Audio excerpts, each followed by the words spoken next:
আসসালামু আলাইকুম my lovely viewers, কেমন আছেন আপনারা? শীতকাল মানেই আমাদের দেশে ভাপা পিঠা, চিতই পিঠা, পাটিসাপটা পিঠা, নানা রকম ঐতিহ্যবাহী পিঠার উৎসব। তবে আজ আমি নিয়ে এসেছি আপনাদের জন্য একেবারেই ভিন্নধর্মী ইউনিক একটি recipe, coconut rice Swiss roll. এটি তুর্কির একটি বিখ্যাত রেসিপি, কিন্তু আমি এটিকে আমাদের দেশি উপকরণ দিয়ে সহজভাবে তৈরি করে দেখিয়েছি। এটা দেখতেও সুন্দর, খেতেও সুস্বাদু আর নরম তুলতুলে, বানানো খুব সহজ।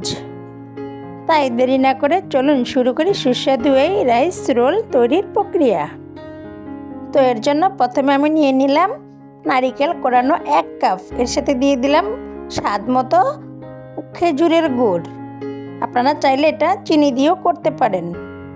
এরপর এর সাথে দিয়ে দিলাম সামান্য একটু গরম মশলা গুঁড়া, অর্থাৎ দারুচিনি এবং এলাচি পাউডার। এটা খাবারটাকে সুস্বাদু করবে, সুঘ্রাণ করবে। তারপরে সবগুলো একত্রে নেড়েচেড়ে মিশিয়ে চুলায় বসিয়ে দিলাম। চুলার আঁচটা কিন্তু মিডিয়ামেই থাকবে। আমরা যেভাবে স্বাভাবিকভাবে পুলি পিঠার পুর তৈরি করি, অনেকটা সেই রকমভাবেই পুরের মতো তৈরি করে নিতে হবে। তবে এখানে পুরটা যেমন একেবারে শক্ত করে পেলতে হয়, দলা পাকি আসা পর্যন্ত চুলে রাখতে হয়, এটা কিন্তু সেরকম করা যাবে না, তারও অনেক আগে নামিয়ে ফেলতে হবে। আশা করি আপনারা ভিডিওটি স্কিপ না করে পুরো ভিডিওটি দেখবেন, তাহলেই বুঝতে পারবেন কোন অবস্থায় আসলে আমি নারিকেলের পুরটি নামিয়ে ফেলবো। এই তো আমার পুরটা প্রায় রেডি হয়ে গিয়েছে। একেবারেই শক্ত না এবং একেবারেই নরম থাকবে না, একদম মাঝামাঝি একটা আঠালো ভাব আসলে আপনি পুরটা নামিয়ে নেবেন। আমারটাও তাই হয়েছে। এবার অন্য একটি পাত্র চুলায় বসিয়ে দিলাম এবং তাতে 1 কাপ পানি দিয়ে দিলাম। তার সাথে দিয়ে দিলাম স্বাদ মতো লবণ, অর্থাৎ পরিমাণ মতো। এবার পানিটা বলক আসলে এর ভিতরে দিয়ে দিব 2 কাপ চালের গুঁড়া। এটা কিন্তু শুকনো চালের গুঁড়া ব্যবহার করতেছি আমি এখানে। আপনারা চাইলে কাঁচাটাও ব্যবহার করতে পারবেন, তবে সেক্ষেত্রে পানি একটু কম দিতে হবে। চালের গুঁড়াটা দিয়ে দেওয়ার পর চুলার জাল একদম মিডিয়াম টু লো করে দিব। এরপর একটি ঢাকনা দিয়ে ঢেকে দিব, যাতে করে চালের গুঁড়াটা খুব সুন্দরভাবে সিদ্ধ হয়ে যায়। 2 মিনিট ঢাকনা দিয়ে ঢাকার পরে ঢাকনা তুলে একটু নাড়াচাড়া করে দিব। 1 মিনিট নাড়াচাড়া করে এরপর চুলা বন্ধ করে দিব। মনে রাখবেন, চুলা বন্ধ করার পরও পাত্রটা কিন্তু চুলার উপর থেকে নামাবেন না। ঢাকনা দিয়ে আবারও 5 মিনিটের জন্য চুলার উপরে ঢেকে রেখে দিবেন। আমিও ঠিক তাই করেছি। 5 মিনিট পর চুলা থেকে নামিয়ে খুব সুন্দর করে একটু গরম গরম থাকা অবস্থায় দলা পাকিয়ে নিতে হবে। হয়তো আপনারা দেখে বুঝতে পারছেন আমার ডোটা কেমন হয়েছে, হালকা একটু ঝুরঝুরে কিন্তু নরম সিদ্ধ হয়ে গিয়েছে। এর জন্য এর সাথে অল্প একটু পানি দিয়ে আমি ডোটা ভালোভাবে মথে নিচ্ছি। আপনারাও সেম একই প্রক্রিয়ায় মথে নেবেন। মনে রাখতে হবে, যে কোনো পিঠা তৈরির ক্ষেত্রে ডোটাই সবচেয়ে আসল। পারফেক্টভাবে ডো তৈরি করতে পারলে পিঠা অবশ্যই পারফেক্ট হবে। আমি এই পর্যায়ে ডোটাকে 2 ভাগ করে নিয়েছি এবং মোটা করে একটি রুটি বেলে নিচ্ছি। মনে রাখবেন, যেহেতু আমি রোল বানাবো, তাই রুটিটাকে 4 কোণা শেপে তৈরি করতে হবে। এই তো দেখুন, আমি বড় একটি ডো নিয়েছি এবং এটিকে চালের গুঁড়া দিয়ে সুন্দর করে বেলে নিচ্ছি। তো আপনারা হয়তো দেখিয়ে বুঝতে পারছেন আমি কীভাবে তৈরি করে নিয়েছি এবং সাইডগুলো কেটে সমান করে নিচ্ছি। এ পর্যায়ে আমি আপনাদেরকে দেখিয়ে দিচ্ছি রুটির পুরুত্বটা কেমন হবে। এই তো দেখেই বুঝতে পারছেন কতটুকু পুরুত্বের রুটি হবে। এই রুটিটা একদম আমাদের স্বাভাবিক খাওয়ার রুটির মতোই না, আবার একেবারেও পাক্কন পিঠার মতো মোটা না। এই ধরনের শেপ করে রুটিটা বেলে নেবেন। এবার এর উপরে আগ থেকে তৈরি করে রাখা নারিকেলের পুরটা বিছিয়ে দিব।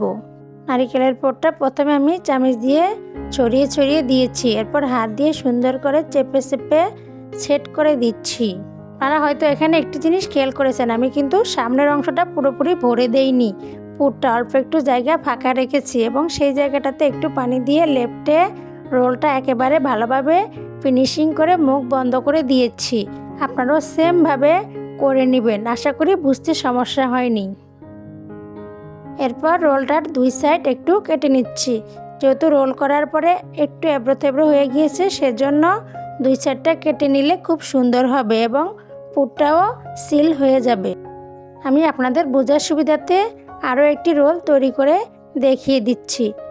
এরপর যে আপনাদের কাছে ছোট্ট একটি অনুরোধ, আমার ভিডিওগুলো যদি ইউটিউব থেকে দেখে থাকেন অবশ্যই আমার ইউটিউব চ্যানেলটি সাবস্ক্রাইব করে দিবেন এবং বেল আইকনটি অন করে দিবেন, যাতে করে আমি নতুন নতুন ভিডিও ছাড়ার পর আপনারা সাথে সাথে পেয়ে যান।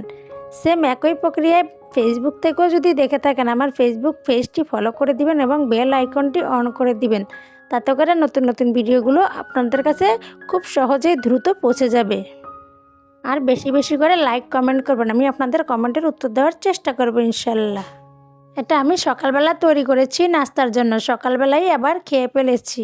মাশাআল্লাহ, একদম দ্রুত সময়ে এটা নাস্তার জন্য খুব উপযোগী একটা পিঠা।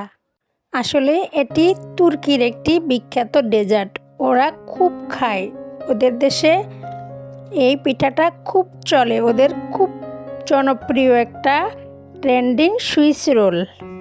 তো আমরা বাঙালিরা কেন পিছিয়ে থাকবো, সেজন্য আমি আপনাদের জন্য নিয়ে এলাম রাইস কোকোনাট সুইস রোল পিঠাটি। রেসিপিটি দেখে এক্ষুনি বানিয়ে ফেলুন। এরপর চুলায় একটি পাত্রে পরিমাণ মতো পানি দিয়েছি, তার উপরে পানিটা যখন বলক আসছে এর উপরে একটি স্ট্যান্ডার বসিয়ে দিয়েছি। আপনাদের হাতের কাছে থাকা যে কোনো একটি জালি দিলেই হবে। এরপর এর উপরে একটি টিস্যু দিয়ে রোলগুলো দিয়ে দিয়েছি।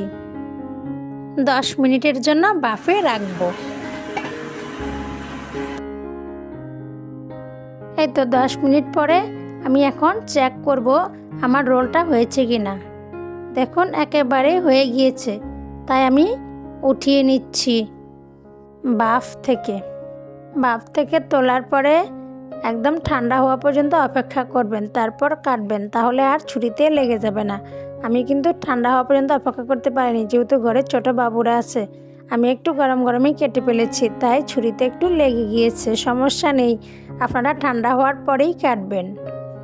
তো দেখতেই পাচ্ছেন কি সুন্দর হয়েছে, মাশাআল্লাহ, খেতেও দারুণ। আপনারা আজই ট্রাই করবেন, অবশ্যই আমাকে জানাবেন কেমন হয়েছে। তো সবাই ভালো থাকবেন, আমার জন্য দোয়া করবেন। দেখা হবে অন্য কোনো ভিডিওতে। আল্লাহ হাফেজ।